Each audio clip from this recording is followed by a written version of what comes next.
दीन दुखियों में देवी है आए, ये अमीरों को क्यों ना सताए। बिल्कुल ऐसा ही तो हो रहा है। कभी इस बात को नोट करना आप कि जो गरीब है, जो नीचे तबके के लोग हैं आर्थिक रूप से या सामाजिक रूप से, उनके अंदर ही भूत प्रेत, देवी, भैरू जी या कोई बाबा आता है। वाई? क्यों? वो भूत प्रेत, देवी या बाबा किसी अमीर के अंदर जल्दी से आपको नहीं दिखेगा। क्या कहेंगे इसको आप? शिक्षा का अभाव? नहीं, शिक्षित लोग भी ऐसा पाखंड करते हुए आपको दिख जाएंगे। दरअसल बात यह है कि जितनी विज्ञान से आप नजदीकी बढ़ाएंगे, उतना ही इन चीजों से आप मुक्त होते चले जाएंगे। लेकिन बात यह है ना कि वो कहते हैं कि एक ही लकीर पर चलना। भेड़ों का झुंड जो होता है, सारी भेड़ें एक ही चाल में चलती हैं। बस वही हो रहा है। मुझे कोई ये बताए कि गरीब तो बेचारा गरीब है ही, आर्थिक रूप से भी, सामाजिक रूप से भी, जैसे भी। अब कोई देवी देवता, भैरू जी या कोई भूत प्रेत उनके अंदर आएगा तो उसे क्या मिलेगा? जो बेचारा खुद भूखा नंगा है, उसके पास आकर क्या मिलेगा? वो किसी अमीर के पास जाए ना, जहां पर 56 भोग उसको मिलेंगे। लेकिन नहीं, और फिर कहते हैं गरीबी है, गरीबी है, गरीबी। गरीबी क्यों ना हो? विज्ञान के साथ चल नहीं रहे हो। ओपरा पराया, भूत प्रेत, टोना टोटका, बड़ा ताज्जुब होता है। 21वीं सदी में हम जी रहे हैं, लेकिन हो क्या रहा है? बसों से यात्रा आपने की होगी, है ना? बसों की खिड़कियों में, शीशों पर इतनी इतनी साइज के पोस्टर लगे हुए मिलेंगे आपको। मूठ स्पेशलिस्ट, मूठ करनी, जादू टोना, प्रेम विवाह, विदेश यात्रा, हर काम को कराएं चंद मिनटों में, गारंटी के साथ दावा। कहीं लिखा होता है खान बाबा बंगाली। और उन पर्चों पर जो बसों में लगे हुए हैं, उन पर गारंटीड समाधान बताया जाता है कि आपके ऊपर किसी ने जादू टोना कर दिया, मूठ करनी कर दी है, प्रेम विवाह नहीं हो पा रहा है, नौकरी ना लगना, विदेश यात्रा, दुश्मन को घर बैठे हराएं। क्या है ये सब? अगर ऐसा होता है तो मैं एक बात आपसे पूछना चाहता हूं। Elon Musk, Narendra Modi, Barack Obama, बहुत सारी गणमान्य हस्तियां हैं, सेलिब्रिटीज हैं, बड़े बड़े नेता, बड़े बड़े एक्टर्स, तो ये तो 2 मिनट में मिट्टी में मिला दिए जाएंगे अगर दूर से ही जादू टोना होता तो। लेकिन ऐसा नहीं है। मैं आपसे अनुरोध करता हूं, विज्ञान के साथ जितनी नजदीकी आप रखेंगे, उतना ही आपके लिए फायदेमंद रहेगा। और इन कुचक्रों से, पाखंड से, आडंबरों से आप निकल जाएंगे। ये जो पीली पीली सरसों आप देख रहे हैं, क्या है? ये प्रकृति का रंग है, ये नेचुरल है, येलो यानी पीला। लेकिन लोगों ने दिमाग में अपने अपने रंग बना रखे हैं और रंगों को भी बांट लिया है। कोई अपना पीला रंग लेके बैठा है, कोई लाल रंग लेके बैठा है, कोई हरा रंग लेके बैठा है। अब बताओ, तुमने धरती को तो बांट ही लिया था, रंगों को भी बांट लिया। कमाल की बात है। चेहरा लाल कर लेंगे सिंदूर से और बोलेंगे मुझ में हनुमान जी आ गए, मुझ में बालाजी आ गए, मुझ में देवी आ गई। हाथों को लाल कर लेते हैं, मेहंदी लगाते हैं। पता नहीं आदमी है या औरत है, समझ में नहीं आता, आदमी है या औरत है। तन आदमी का है और पोशाक स्त्री की पहन रखी है। नहीं समझ में आता। बट एक चीज समझ में आती है कि ये जितने भी लोग हैं जो पाखंड से घिरे हुए हैं, इनका भविष्य उज्जवल तो नहीं है, अंधकार में इनका भविष्य है। ये इतनी मेहनत यदि पाखंड को छोड़कर सच में धरातल पे, यथार्थ में मेहनत करें, अच्छे पढ़े लिखे, विज्ञान से नजदीकी बढ़ाएं, तो गारंटी के साथ मैं कहता हूं, आगे बढ़ने से कोई नहीं रोक सकता। अंधकार को उजाले में बदल सकते हैं। और ये सुधीरा एक चैलेंज करता है दुनिया के सभी तांत्रिकों से, तथा कथित बाबाओं से, ये जो अपनी मंडी खोल के बैठे हैं, दरबार खोल के बैठे हैं, कि अगर भूत प्रेत बुलाना जानते हो, देवी देवताओं को बुलाना जानते हो, तो एक काम करो ना, हमारी आर्मी फौज बॉर्डर पे है, सर्दी में बेचारी कितनी परेशान होती है, गर्मी में कितनी परेशान होती है, उनको इधर बुला लो, देवी देवता को छोड़ दो बॉर्डर पे, भूत प्रेतों को छोड़ दो पाकिस्तान के लिए, चाइना के लिए, जो बार बार हमारी जमीन पर कब्जा करते हैं, लेकिन वहां पर इनका तंत्र मंत्र फेल हो जाता है।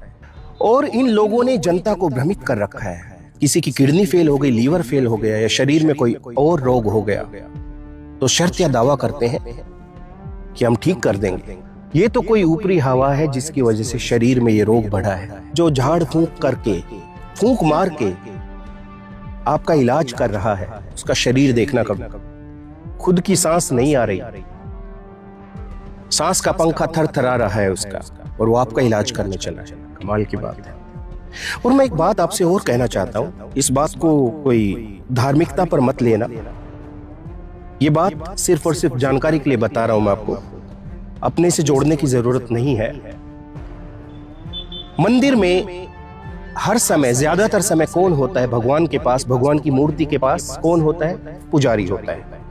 मस्जिद में सबसे नजदीक जो इबादत खाना है, उसमें सबसे लंबे समय तक कौन रहता है, दिन या रात? एक मौलवी।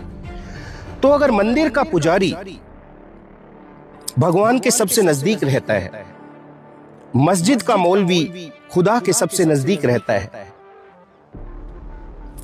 तो एक भी 100 अमीर लोगों की श्रेणी में क्यों नहीं है कोई भी पुजारी या कोई भी मौलवी? ये तो सबसे ज्यादा अमीर होने चाहिए थे, लेकिन क्यों?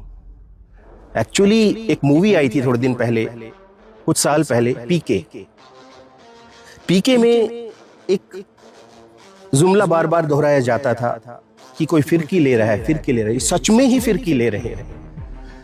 उसको पाने का रास्ता सबसे सरल है, सबसे आसान है। क्या करना है? कोई मंदिर, मस्जिद, चर्च, गुरुद्वारा कहीं जाने की जरूरत नहीं है। उसको पाने का सबसे सरल रास्ता जो है वो ये है कि घट में तेरे भगवान है, घट में तेरे खुदा है। अपने अंदर झांक, ऐ इंसान तू खुद को जान। लेकिन नहीं, इंसान खुद को जानने की बजाय दूसरों को जानने में लगा है, पत्थरों को जानने में लगा है। एक जड़ पदार्थ आपको क्या दे सकता है? एक जड़ पदार्थ आपको कुछ नहीं दे सकता है। ये जो चेतन शरीर है, ये चेतन शरीर, इसके अंदर परमात्मा बैठा हुआ है। और कहते किस्मत, हाथों की लकीरों में किस्मत होती है। हाँ, अगर ऐसा है तो ठीक है, लेकिन फिर एक मेरी बात भी सुनो। किसने कहा कि किस्मत हाथ की लकीरों में होती है? किसने कहा कि किस्मत हाथ की लकीरों में होती है? अरे किस्मत उनकी भी होती है जिनके हाथ नहीं होते। हाँ, दुनिया में बहुत सारे अपंग व्यक्ति हैं, दुर्घटनाएं हो जाती है, हाथ कट जाते हैं, लेकिन किस्मत उन लोगों की भी है। तो पुनः आपसे निवेदन करना चाहता हूं, पाखंड आडंबर से बचें। विज्ञान का युग है, 21वीं सदी का युग है, और आपको पता है भगवान जरूर है। आप उसको प्रकृति का नाम दो, उसको अल्लाह, वाहिगुरु, गॉड, रब, किसी भी नाम से आप पुकार सकते हो, लेकिन वो भगवान, वो शक्ति, वो परम शक्ति, वो परम शिव, वो खुदा आपके घट में बैठा है। ऐ इंसान तो खुद को जान। और आपको एक बात और बता देता हूं, प्रकृति इतनी गहरी है, जो लोग दावा करते हैं, खासकर ये तथाकथित बाबा, कि हमने धरती को जान लिया है, उधर स्वर्ग है, उधर नरक है। तो मेरे भाई, पहली बात तो यह है कि स्वर्ग या नरक कौन देख पाता है? जो मर गया है। और जो आदमी मर गया वो कैसे आपको बताएगा कि स्वर्ग नरक कैसा है? उसके लिए मरना पड़ेगा। यदि स्वर्ग या नरक देखना चाहते हो तो उसके लिए आपको मरना पड़ेगा। मैं आपको बता दूं कि नहीं नहीं नहीं, स्वर्ग का कलर ऐसा होता है, येलो कलर का ऐसा। नहीं नहीं, मैं मरा नहीं। जबकि असलियत यह है कि मरने के बाद पूरा सिस्टम खत्म। कुछ जला दिए जाते हैं, कुछ दफना दिए जाते हैं, मरते के साथ ही मिट्टी, कहानी खत्म। कोई स्वर्ग नरक नहीं है। हाँ, स्वर्ग नरक है, वो कैसा है मैं बता देता हूं आपको। स्वर्ग, यदि आप अच्छे काम कर रहे हो और अच्छे आनंद की अनुभूति प्राप्त कर रहे हो तो ये स्वर्ग है। सुख की अनुभूति प्राप्त करना ही स्वर्ग है, दुख की अनुभूति प्राप्त करना ही नरक है। आप बुरे कर्म करने लग जाओ यहां पर धरती पर, आपको बहुत सारे कष्ट होने लगेंगे, यही नरक है। तो मेरे दोस्तों, ऊपर कुछ नहीं है, स्वर्ग नरक कुछ भी नहीं है, यहीं पे स्वर्ग यहीं पे नरक, और ये हमारे हाथ में होता है। 20% समस्याओं को छोड़ दिया जाए। 20% समस्याएं कौन सी हैं?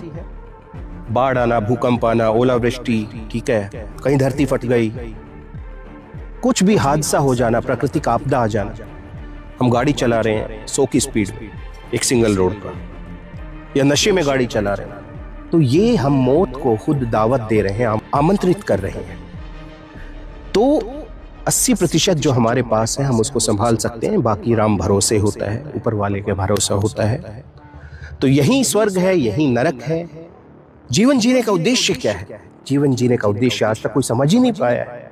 तथा कथित बाबा बोलते हैं कि नहीं, मोक्ष की प्राप्ति होगी, ये प्राप्ति होगी, वो प्राप्ति होगी। मोक्ष का अर्थ है सुख की अनुभूति प्राप्त करना, पूरे जीवन में सुखी रहने की कोशिश करना, हरदम पॉजिटिव फील करना, ये मोक्ष होता है। ऐसा नहीं है कि आपको आकाश में ले जाया जाएगा, फिर आपका रजिस्टर कोई लेके बैठा है, फिर ये कि कितने कर्म किए कितने नहीं किए। और एक बात और है कि नहीं नरक में जाना पड़ेगा तो बुरे कर्म मत करो, ऐसा नहीं है। तुम उससे डर के, नरक से डर के यदि अच्छे कार्य कर रहे हो तो ये कोई तुक वाली बात नहीं। तुम अच्छे कार्य इसलिए करो कि इस धरती पर ही तुम्हें स्वर्ग देखने को मिल जाए, इस धरती पर ही तुम्हें जन्नत देखने को मिल जाए, ठीक है ना। तो आज के लिए इतना ही। मेरे इस वीडियो का मकसद किसी भी व्यक्ति, जाति, धर्म, संप्रदाय की निजी भावनाओं को ठेस पहुंचाना नहीं। शुरू से लेके अब तक, जब तक मैंने वीडियो बनाने का सिलसिला शुरू किया था, उस दिन से लेकर आज तक सिर्फ एक ही बात का संदेश मैं देता हूं कि सुख से जियो, सभी लोगों से प्रेम करो, इंसान की एक जात इंसानियत, किसी से भेदभाव मत करो, नफरत मत करो, अच्छे को अच्छा कहो, बुरे को बुरा कहो।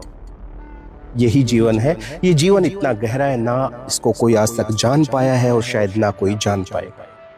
जो लोग कथित दावा करते हैं कि ये है ऊपर, वो है, कोई फायदा नहीं। और ये जीवन तो इतना गहरा सागर है कि आप कुछ खोज करेंगे, इसमें डूबेंगे, जानने की कोशिश करेंगे तो डूब के रह जाएंगे। इसलिए बेहतर है कि सरलता के साथ जीवन जियो। देखो, ये आपके ऊपर डिपेंड करता है, आपके ऊपर निर्भर करता है कि जीवन को किस नजरिए से देखते हैं। अगर आप जीवन को बहुत ऐसा जटिल समझेंगे तो सच में जटिल है, और जीवन को बहुत सरल तरीके से देखेंगे तो सच में सरल है। तो सरल वाले नजरिए पे जाओ ना। ठीक है, तो आज के लिए इतना ही। मिलता है सुधीरा किसी और वीडियो में, तब तक के लिए अपना ध्यान रखना। मेरी कही गई बातें अच्छी और सच्ची लगी हो तो शेयर कर देना, नहीं तो कोई बात नहीं है। मेरा काम है कहना जो मुझे समझ में आता है। अब आपका काम है माने या ना माने, कैसा आपको लगता है। चलते चलते वो अपना काम करते हैं, मैं अपना काम करता हूं। मैं मेरा काम ऐसे करता रहूंगा, आप अपना काम करते रहिए। नमस्कार।